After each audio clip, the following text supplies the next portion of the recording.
हाँ जी, अब बताइए, आवाज आ रही है?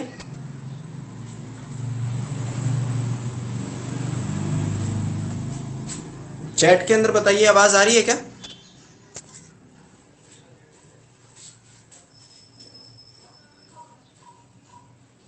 क्या आवाज आ रही है आप तक? यस, यस, ठीक है। बस बंद करके और वापस ऑन किया है इसको। अब सही है ना सब कुछ? अब तो रिप्लाई। ओके, ओके, ठीक है। चलिए इधर देखिए, फिर इसके अंदर जो ग्रुप वन के एलिमेंट्स हैं उनको याद रखने का तरीका मैंने आपको बताया है। क्या सभी बच्चे बताएं, क्या तरीका बताया मैंने? हलीना की रब से फरियाद। है का क्या मीनिंग है? What is the meaning of है? हाइड्रोजन। हाइड्रोजन। हाइड्रोजन। ली का? लिथियम। लिथियम। लिथियम। ना का? सोडियम। सोडियम।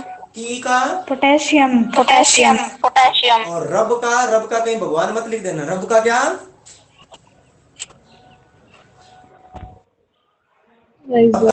याद नहीं है ना, कोई बात नहीं, कोई बात नहीं, याद हो जाएगा। रब का मीनिंग है रूबीडियम। रूबीडियम, ठीक है, rubidium.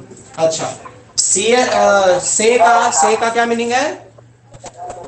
Caesium. Caesium. Caesium, caesium, ठीक है, सीजियम। और फरियाद का है फ्रेंशियम। फ्रेंशियम, ठीक है, फ्रेंशियम। तो ये है अपने ग्रुप वन के एलिमेंट्स, ये उनको याद रखने की टेक्निक है। इधर मैं ग्रुप टू के जो एलिमेंट्स हैं उनको याद रखने की टेक्निक भी बताता हूँ और एलिमेंट कौन कौन से हैं वो भी बताता हूँ। ये देखिए, अच्छा आपको सभी को पता होगा हाइड्रोजन के सामने सीधा हीलियम होता है लास्ट में। ग्रुप टू एलिमेंट में लिथियम के सामने होता है बेरिलियम। तो उसकी टेक्निक देख लीजिए पहले। बेटा, बेटा, ये इसके साथ लिंक करना है आपने ना, इस तरीके से एक लाइन ड्रॉ कर सकते हैं आप। बेटा मांगे, ऐसे बेटा की जगह बेटी भी कर सकते हैं, एक ही बात है, ठीक है। बेटा मांगे कार, कार, स्कूटर, स्कूटर, बाप। अब यहां पर आपकी मर्जी है भाई, आपने क्या लिखना। यहां नीचे ना आपकी मर्जी, आपने क्या लिखना। अगर अब कुछ एक ऐसे होते हैं जो बिल्कुल लकी होते हैं, भाई कुछ भी मांगे उनको मिल जाते हैं, है ना। अगर बाप स्कूटर मांगे, कार मांगे तो उनको मिल जाती है। तो कुछ बच्चे तो यहाँ लिखते हैं राजी, बाप राजी, ठीक है। लेकिन कुछ होते हैं हम आपके जैसे, कोई चीज मांगी जाती है तो फ्लाइंग चप्पल के अलावा और कुछ भी नहीं मिलता, तो वो यहाँ पे क्या लिखेंगे? वो लिखेंगे यहाँ पे रोए, रोए, ठीक है। तो कहने का मतलब याद रखने की जस्ट एक टेक्निक है। क्या? बेटा मांगे कार, स्कूटर, बाप रोए। और जिनको मिल जाता है भाई वो यहाँ लिखे राजी, ठीक है। अब देखिए इनसे कैसे याद रखेंगे अपना एलिमेंट्स को। बेटा से याद रहेगा बेरिलियम, बेरिलियम, बीई। मांगे MG, car CA, scooter, scooter, scooter ऐसा, ऐसा, ठीक है। स्ट्रोंशियम होता है ये, स्ट्रोंशियम। अच्छा, बाप, बीए, बीए क्या होता है? बेरियम। और रोए या राजी, आर ए। और यहां पे क्या आ जाएगा? Radium, radium. तो ये है आपके ग्रुप वन और ग्रुप टू के जो एलिमेंट्स हैं, ठीक है, आपके सामने। ग्रुप वन के एलिमेंट्स को याद रखने के टेक्निक, हेलिना की रब से फरियाद, ठीक है। ग्रुप टू एलिमेंट्स को याद रखने के टेक्निक, बेटा मांगे कार, स्कूटर, बाप रोए। और ये एलिमेंट्स हैं और एलिमेंट के नाम भी है। इसका स्क्रीनशॉट ले लीजिए सभी बच्चे, सभी बच्चे इसका स्क्रीनशॉट ले लें। हो गया? Yes sir. हो गया ना? Yes sir. ठीक है, याद भी हो गए होंगे अभी तक तो एलिमेंट्स ये। Yes sir. Yes sir. ठीक है, तो चलो, तो ये हो गया आपका ग्रुप वन एलिमेंट, ये हो गया आपका ग्रुप टू एलिमेंट, ठीक है। अब बात करते हैं कि इनके नाम क्या हैं। पीरियोडिक टेबल के अंदर ग्रुप 1 बिल्कुल लेफ्ट में प्रेजेंट होता है, ग्रुप 2 उसके बिल्कुल पास में प्रेजेंट होता है। अब एक खास बात जो पेपर में बहुत ही ज्यादा बात पूछी जाती है, जो ग्रुप 1 एलिमेंट है ना, उनका एक स्पेशल नेम है। अब वो देख लीजिए क्या नेम है। ग्रुप 1 और ग्रुप 2 दोनों का एक एक स्पेशल नेम है। क्वेश्चन पूछा जाता है कि इनको ऐसा क्यों कहा जाता है। ग्रुप 1 एलिमेंट को एल्कली मेटल कहा जाता है, एल्कली मेटल्स कहा जाता है, ठीक है। और ग्रुप 2 के जो एलिमेंट्स हैं उनको एल्केलाइन अर्थ मेटल्स कहा जाता है, एल्केलाइन अर्थ मेटल्स कहा जाता है, ठीक है। क्यों? क्वेश्चन आता है पेपर में कि why these are known as alkali metal और why these are known as alkaline earth metal. तो सबसे पहले एल्कली और एल्कलाइन दोनों का मीनिंग एक ही है, बेसिक, बेसिक होना किसी भी चीज का, ठीक है। एल्कली और एल्कलाइन दोनों का एक ही मीनिंग है। अब जानते हैं कि इनको एल्कली मेटल क्यों कहा जाता है। ग्रुप 1 के जो एलिमेंट्स हैं उनको एल्कली मेटल इसलिए कहा जाता है क्योंकि ये पाया गया है कि ग्रुप 1 की जो मेटल्स हैं, सोडियम, पोटेशियम, ये जो जितनी भी हैं, ये क्या लिख रखा है, ग्रुप 1 के जो एलिमेंट्स हैं सोडियम, पोटेशियम वगैरह, ये पानी के अंदर इजीली डिसोल्व हो जाती हैं और पानी के अंदर डिसोल्व होके ये क्या बनाते हैं, अपने अपने हाइड्रोक्साइड सॉल्यूशन बनाते हैं जो हाईली बेसिक होते हैं नेचर के अंदर, या फिर हाईली एल्केलाइन होते हैं नेचर के अंदर। फिर रिपीट कर रहा हूं, ग्रुप 1 एलिमेंट को एल्कली मेटल इसलिए कहा जाता है क्योंकि ये जो मेटल्स हैं ग्रुप 1 के अंदर, ये पानी के अंदर इजीली डिसोल्व होके क्या बनाते हैं, हाइड्रोक्साइड बनाते हैं जो कि हाईली बेसिक होते हैं नेचर में, या फिर हाईली एल्केलाइन होते हैं नेचर के अंदर, ठीक है। इसलिए इनको जो है कहा जाता है एल्कली मेटल। क्लियर हुआ? ये चीज क्लियर हुई कि एल्कली मेटल क्यों कहा जाता है इनको? Yes, sir. Yes, sir. ठीक है, वेरी गुड। एल्कली मेटल इनको क्यों कहा जाता है ये हमें पता। अर्थ मेटल कहा जाता है, तो चलिए जानते हैं। ग्रुप 2 के जो एलिमेंट्स हैं उनकी भी सेम ही बात है। ग्रुप 2 के जो एलिमेंट्स हैं उनके भी जो मेटल्स हैं बनाते हैं, हाइड्रोक्साइड्स बनाते हैं, और ये हाइड्रोक्साइड उधर, इसलिए इनको भी एल्केलाइन, यहाँ पे अर्थ क्यों आया ये जान लीजिए।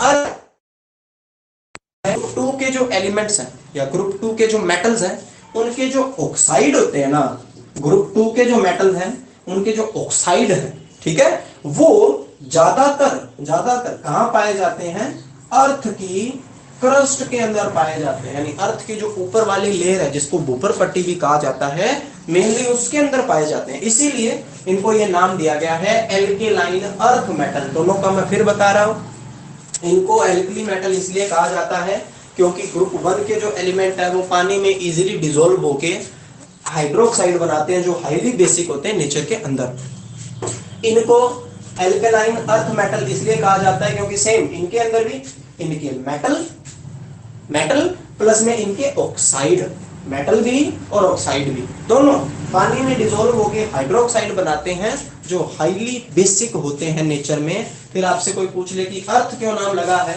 तो ये बता देना कि इनके जितने भी ऑक्साइड्स हैं वो सारे के सारे कहां पाए जाते हैं, अर्थ की क्रस्ट के अंदर पाए जाते हैं। इसलिए इनका जो नाम है वो पड़ा है क्या, एल्केलाइन अर्थ मेटल। क्लियर हुआ? Is it clear? Yes, sir. Yes, sir. ठीक है, ठीक है। चलो सर अब नेक्स्ट वॉइस देखते कट हैं। कर आ रही है। कट कर आ रही है। हाँ जी, क्या हुआ? ये sir voice Yes, sir. Voice. अब सही है क्या? अब सही है? सभी बच्चे बताएं। सर बीच बीच में लेफ्ट हो जाती बीच में है लेफ्ट हो जाती है क्लास। अच्छा, आवाज बीच में कट जाती है। हाँ, ये तो प्रॉब्लम आ रही है भाई, लेकिन जहां जहां से मिस हुई है रिकॉर्डेड लेक्चर के अंदर आप जो है इसको देख लेना। ओके, रिकॉर्ड लेक्चर है ना, वो आपके लिए अपलोड किया जाता है, आपने इसको देखना है, ठीक है। समझ आ रही है बात क्या कह रहा हूं? हाँ जी, आवाज आ रही है आप तक? ठीक है। चलो अब हम देखते हैं कि भाई ये जो अपने एलिमेंट है, चाहे ग्रुप 1 का है चाहे ग्रुप 2 का है, ये कहाँ कहाँ पाए जाते हैं, कितने अबंडेंट होते हैं, यानी कहाँ ये ज्यादा मात्रा में पाए जाते हैं, कहाँ ये अकर होते हैं। ठीक है, तो टॉपिक लगा लेते हैं अपन, abundance and occurrence. Abundance and occurrence, ठीक है। एस ब्लॉक एलिमेंट हमने चैप्टर शुरू किया है और देख लेते हैं क्या लिखा हुआ है। Abundance, abundance and occurrence.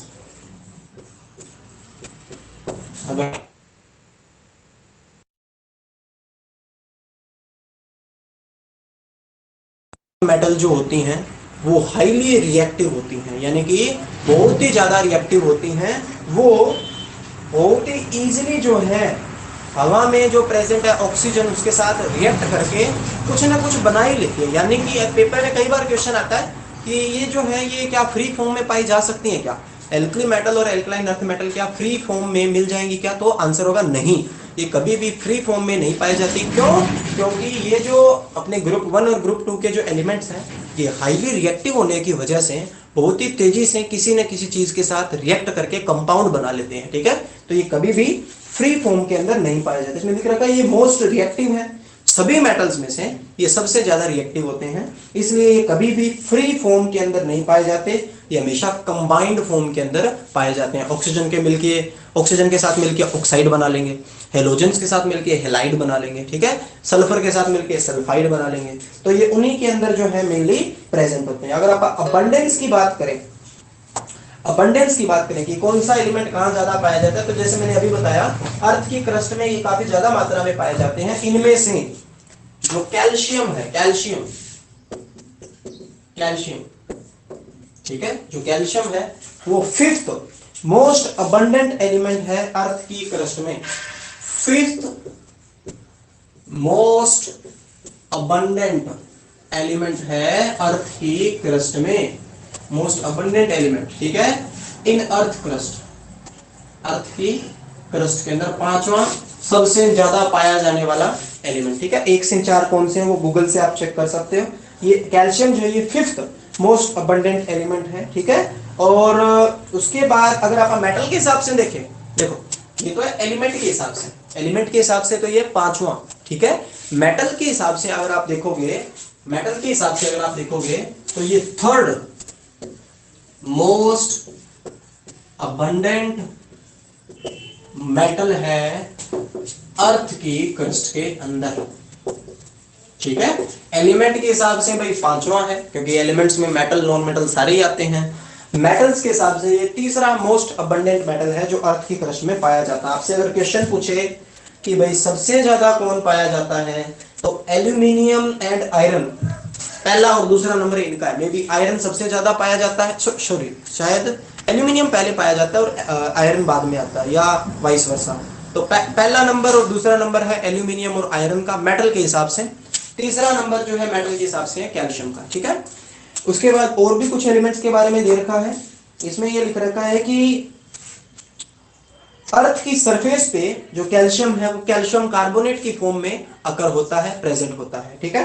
फिर लिख रखा है कि मैग्नीशियम जो है वो छठा और सोडियम जो है वो सातवां मोस्ट अबंडेंट एलिमेंट है अर्थ की क्रस्ट में, ठीक है। मैग्नीशियम, मैग्नीशियम छठा मोस्ट अबंडेंट एलिमेंट है अर्थ की क्रस्ट में, और सोडियम जो है, सोडियम वो सातवां मोस्ट अबंडेंट एलिमेंट है अर्थ की क्रस्ट के अंदर, ठीक है।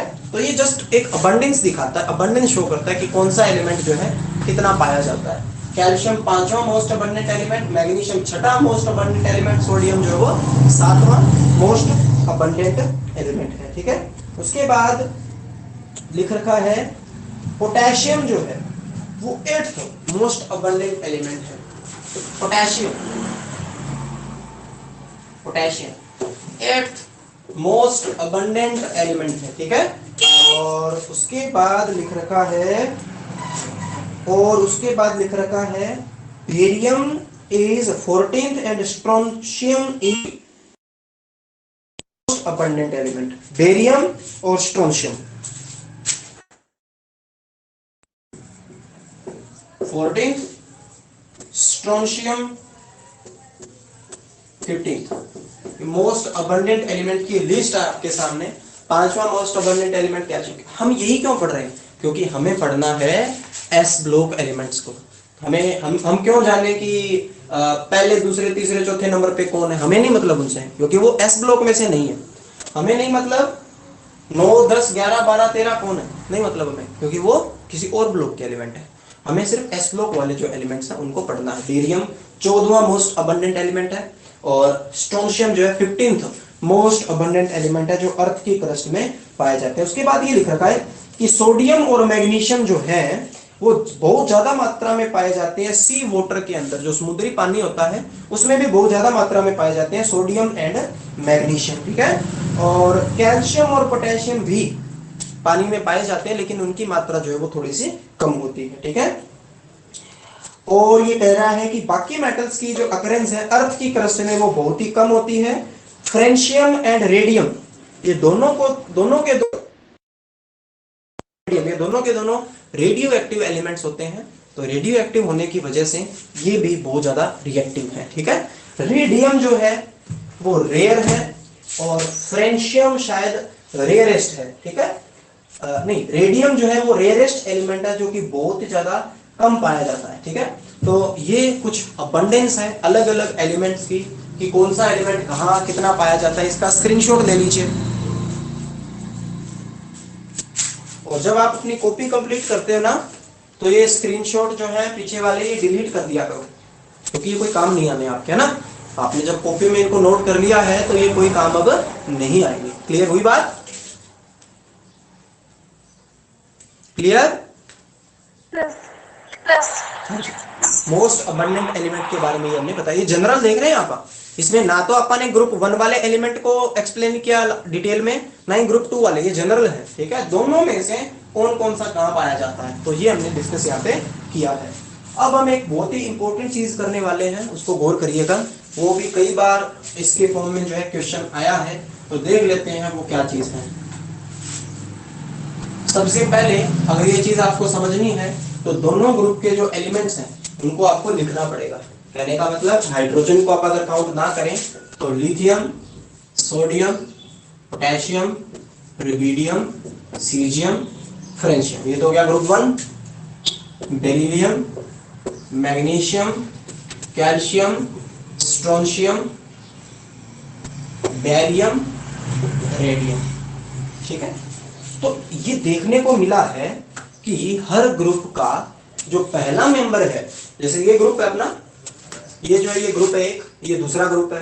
हर ग्रुप का जो पहला मेंबर है, जैसे इस ग्रुप का पहला मेंबर है लिथियम और इस ग्रुप का पहला मेंबर है बेरिलियम। ये पाया गया है कि इनकी भाई कुछ प्रॉपर्टीज जो हैं अलग होती हैं बाकी मेंबर से, यानी पहले ग्रुप के अंदर लिथियम की प्रॉपर्टी जो है मैच नहीं करती हैं सोडियम, पोटेशियम, रुबिडियम, सीजियम और फ्रेंशियम से।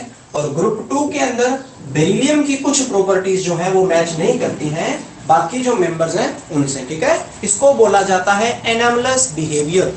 एनामलस का मतलब होता है यूनिक या फिर अलग।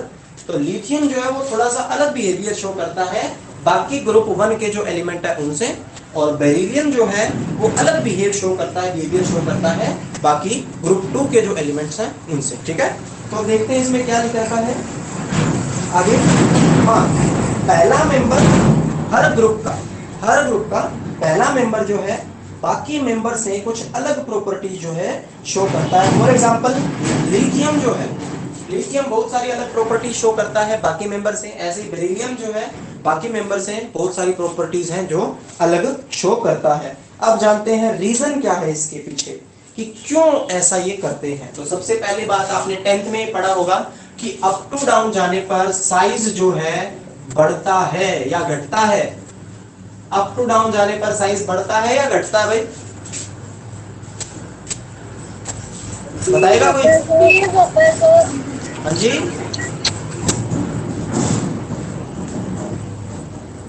अप टू डाउन जाने पर साइज इंक्रीज और डिक्रीज? इंक्रीज। इंक्रीज, बिल्कुल सही। तो अप टू डाउन जाने पर साइज बढ़ता है। इसका मतलब लिथियम का साइज क्या है, सबसे छोटा साइज है ग्रुप 1 के अंदर। ऐसे इसमें आ जाओ, ग्रुप 2 के अंदर अप टू डाउन जाने पर साइज तो इसमें भी बढ़ेगा। तो इसका मतलब ग्रुप 2 में बेरिलियम का साइज बाकी से क्या है, छोटा। तो ये पहला रीजन है, ठीक है। पहला रीजन कि ये एनामलस, मैं लिख देता हूं, एनामलस बिहेवियर क्यों शो करते हैं, anomalous behaviour of first element. पहला एलिमेंट जो है हर ग्रुप के अंदर अलग बिहेवियर क्यों शो करता है, तो पहला रीजन है इसका स्मॉल साइज ऑफ एटम और आयन, आयन हो चाहे एटम हो, स्मॉल साइज होने की वजह से ये जो है ये अलग प्रॉपर्टी शो करते हैं। दूसरा हाई आयोनाइजेशन एंथैल्पी। कोई बच्चा बताएगा आयोनाइजेशन एंथैल्पी क्या होती है, मैं पहले बता चुका हूं। व्हाट इज आयोनाइजेशन एंथैल्पी, है किसी को याद?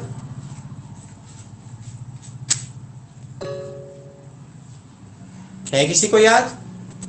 नहीं, लगता तो नहीं है, फिर भी देखते हैं कोई है क्या ऐसा, बताइए शाबाश। What is ionisation enthalpy?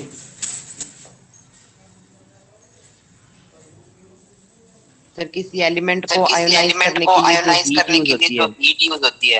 Very good, heat या फिर एनर्जी कह सकते हैं। देखिए बहुत सिंपल सी लैंग्वेज में समझाऊंगा। ये एक एटम है, इस एटम के बाहर वाली शेल से आपको एक इलेक्ट्रॉन निकालना है। उस इलेक्ट्रॉन को निकालने के लिए जो एनर्जी लगती है उसको बोलते हैं आयोनाइजेशन एंथैल्पी, ठीक है। एक एटम के बाहर वाली शेल से, क्योंकि अंदर वाले इलेक्ट्रॉन तो निकाल नहीं पाओगे आप, इसलिए बाहर वाले कह रहा हूं। बाहर वाली शेल से इलेक्ट्रॉन निकालने के लिए जो एनर्जी लगती है उसको आयोनाइजेशन एंथैल्पी कहते हैं। मैं सिंपल सा क्वेश्चन पूछूंगा, ध्यान से सुनना। एक तो ये एटम है, एक ये एटम है, बताइए किसमें से इलेक्ट्रॉन निकालना आसान है? एक ये एटम है, एक ये एटम है, किसमें से इलेक्ट्रॉन निकालना आसान है? कोई बताएगा? कोई है यहां पर महान योद्धा? सर लेफ्ट वाले में से। इसमें से? Yes sir. नहीं। देखिए क्या रीजन है, बड़े वाले से इलेक्ट्रॉन निकालना आसान पड़ता है। रीजन क्या? क्योंकि साइज बड़ा होने की वजह से इस एटम का जो न्यूक्लियस है ना, उसकी बाहर वाले इलेक्ट्रॉन्स पर पकड़ क्या होती है, कम होती है। इसलिए इस इलेक्ट्रॉन को आप आराम से बाहर निकाल सकते हैं, ठीक है।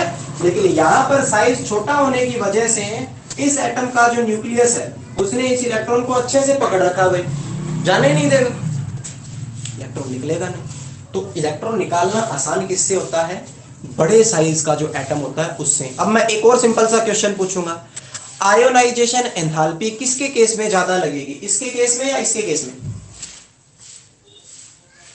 इसमें आयोनाइजेशन एंथैल्पी ज्यादा लगेगी या इसमें?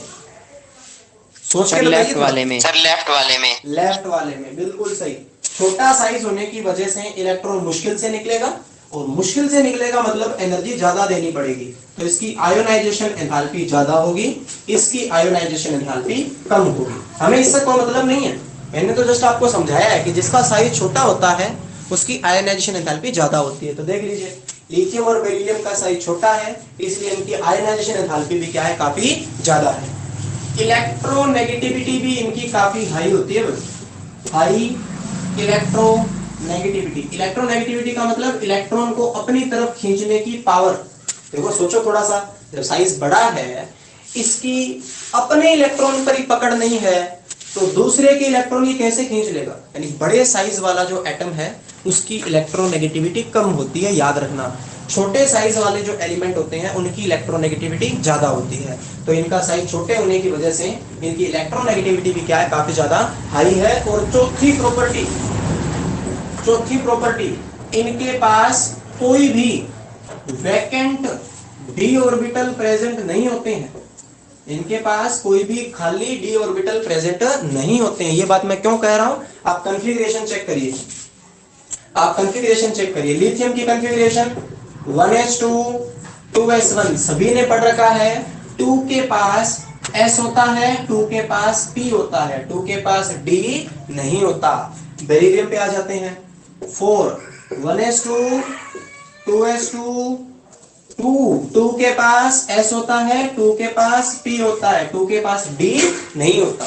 लेकिन इससे नीचे आ जाओ, Na 11 1s2 2s2 2p6 3s1 3 के पास S भी है, P भी है, D भी है।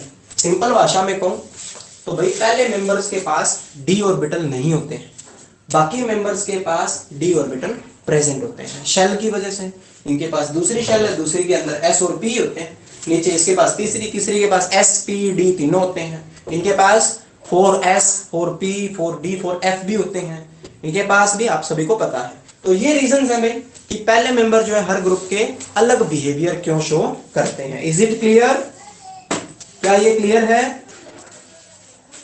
Yes, sir. Yes, sir. Yes, sir. Okay okay, very good. तो ये तो था इंट्रोडक्शन इस चैप्टर का। नेक्स्ट क्लास के अंदर हम जो है इस चैप्टर को आगे बढ़ाएंगे और एक टॉपिक है डायगोनल रिलेशनशिप, वो करेंगे। और फिर है ना ग्रुप वाइज इस चैप्टर को पढ़ना है। पहले ग्रुप 1 को पढ़ेंगे डिटेल में, फिर ग्रुप 2 को पढ़ेंगे। तो अच्छे से पढ़ते रहिए, साथ के साथ जो है काम करते रहिए। मोस्ट प्रोबेबल चांस है 1 जुलाई से मे बी स्कूल ओपन हो, तो 1 जुलाई तक हमने इस चैप्टर को खत्म करना है। 2 चैप्टर अगर हमारे हो जाते हैं तो बहुत ही अच्छी बात है, ठीक है। फिर भी हम लेट नहीं है। पिछले साल नवंबर में सिलेबस शुरू किया था और नवंबर से मार्च तक अगर सिलेबस हो सकता है तो समझ सकते हो आपकी आपा ने तो जून में ही शुरू कर दिया। जुलाई 1 से अगर शुरू करेंगे तो भी हो जाएगा, ठीक है। और जो बच्चे बीच में कोई प्रॉब्लम की वजह से डिस्कनेक्ट हो जाते हैं नेटवर्क वगैरह की वजह से, वो रिकॉर्डेड लेक्चर को जरूर देखें, ठीक है। ओके।